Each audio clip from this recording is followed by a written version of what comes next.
So dividing rational expressions is also very similar to dividing fractions.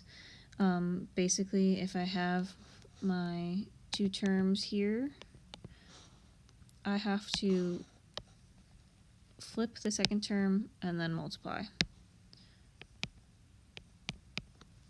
So that's what I've done here. And then once we get to this step, once you've flipped it and you're ready to multiply, it's exactly like the last video where we're just gonna multiply out each the numerators and then multiply out the denominators, but first we're going to factor everything.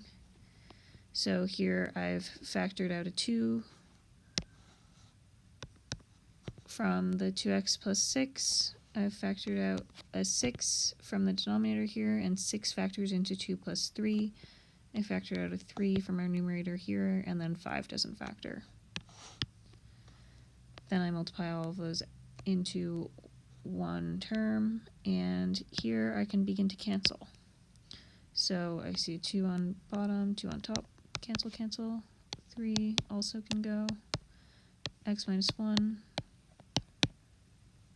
And I am left with x plus 3 over 5. Now this problem only asks to simplify. It didn't ask for restricted values, so that's why I didn't pause here to look for the restricted values.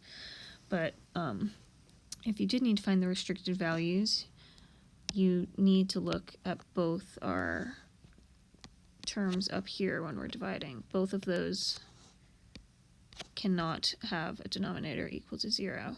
So in this case, x cannot equal 1 because it's slightly different than multiplication, where you automatically, because we flipped it, it's easy to miss this denominator, because now once we flipped it, that is part of the numerator down here, but we need to remember to also look back at our very first denominators to find our restricted values when we're dividing. But this question doesn't ask for that. Okay.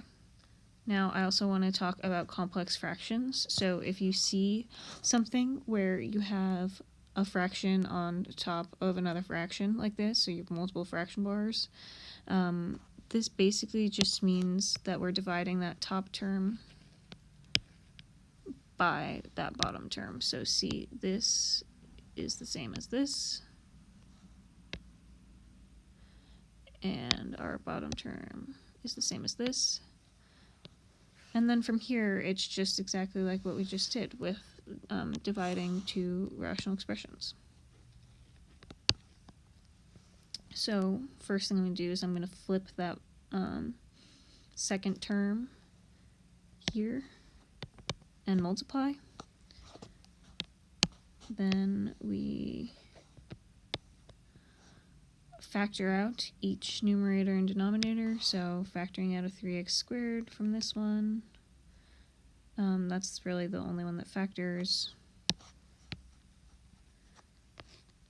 Combine them all into one term and then start canceling. So 2 we can cancel, and 3x plus 1 we can cancel, and we are just left with 3x squared.